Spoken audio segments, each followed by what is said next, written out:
एक गांव में एक गरीब किसान अपनी पत्नी के साथ रहता था। उसके पास एक गाय व थोड़ी सी खेती के लिए जमीन थी, जहां वह दिन भर अपने खेतों में काम करता था, तब जाकर उसे खाने के लिए अनाज हो पाता था। इस तरह से किसान अपना किसी तरह जीवन का गुजारा करते थे। किसान की पत्नी हमेशा भाग्य और भगवान को कोसती रहती थी। न जाने किस जन्म का पाप इस जन्म में भरना पड़ रहा है, जो गरीबी में जीवन जीना पड़ रहा है। पत्नी की बातों को सुनकर किसान मनहीन खुद को और अपने भाग्य को कोस रहा था कि न जाने कब उसके किस्मत के भाग्य बदलेंगे। एक दिन की बात है, दोपहर का समय था। किसान खेतों से आकर अपने घर पर अपनी पत्नी के साथ खाना खाने जा रहा था कि इतने में एक साधु महाराज भिक्षा मांगते हुए उसके दरवाजे पर पहुंचा और भिक्षा मांगने लगा। तो इतने में किसान घर से बाहर आया और बोला, साधु महाराज, हम सभी पहले से इतने गरीब हैं और किसी तरह हमारा जीवन गुजार रहे हैं, और ऐसे में हम आपको कहाँ से दान दें? हमारा साथ तो ऊपर वाला भी छोड़ चुका है। गरीब किसान की बात सुनकर साधु महाराज उसकी स्थिति को समझ चुके थे और बोले, क्या तुम सच में अपने को गरीब मानते हो? ईश्वर से तुम्हारा विश्वास उठ गया है ना? साधु की बातों को सुनकर किसान ने हामी भर दी और किसान बोला, हाँ महाराज, हमारे साथ तो कुछ ऐसा ही है।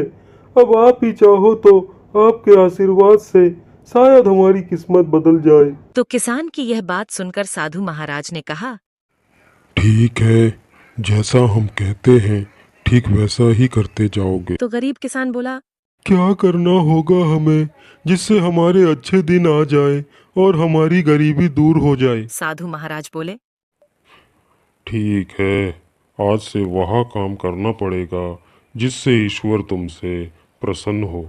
सबसे पहले अपने गाय को बेच दो और गाय के बदले मिले पैसों से अनाज खरीद कर ले आना।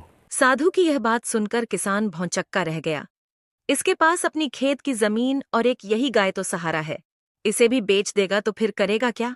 तो किसान आधे अधूरे मन से अपनी गाय को बेच देता है और उन मिले पैसों से खाने पीने का राशन ले आया।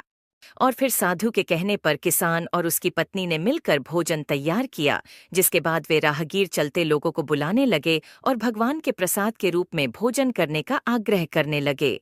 फिर जो भी उधर से गुजरता, गरीब किसान भर पेट भोजन कराते, जिससे राहगीर काफी खुश होते और फिर उन्हें इस नेक कार्य के लिए ढेर सारा आशीर्वाद और अपनी इच्छा अनुसार धन भी देते, जिससे ये फिर से मिले पैसों से लोगों को भोजन कराते।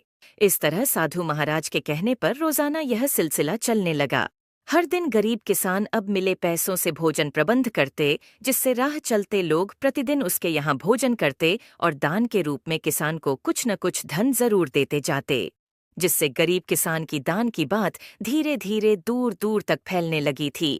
फिर धीरे धीरे बड़े नगरों के सेठ, साहूकार, व्यापारी, राजदरबारी, जो कोई भी इस गांव से गुजरता उस किसान के यहाँ भोजन करता और बदले में किसान को इस महान कार्य के लिए ढेर सारा धन भी दे जाते थे, जिससे धीरे धीरे गरीब किसान मिले पैसों से अमीर होने लगा और अब किसान मन ही मन खुश होने लगा था।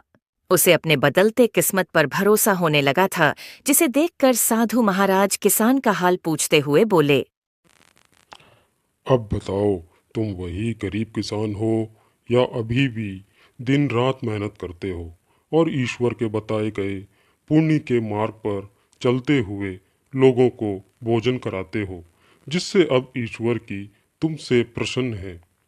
पहले जहाँ खुद के लिए मेहनत करते थे, खुद के लिए ही सोचते थे, लेकिन अब दूसरों की भलाई के बारे में सोचने लगे हो, तो ईश्वर भी अब तुम्हारे इस नेक कार्य में तुम्हारा साथ देते हैं। यानी हम सभी ईश्वर को कोसते तो जरूर हैं, लेकिन ईश्वर के बताए मार्ग पर चल नहीं सकते। ईश्वर से पाने के लिए हर कोई इच्छा तो रखता जरूर है, लेकिन पहले ईश्वर का आशीर्वाद पाने के लिए खुद को वैसा बनाना पड़ता है। यानी हम जैसा करते हैं, हमारे कर्मों के अनुसार ही हमारे भाग्य का निर्धारण होता है।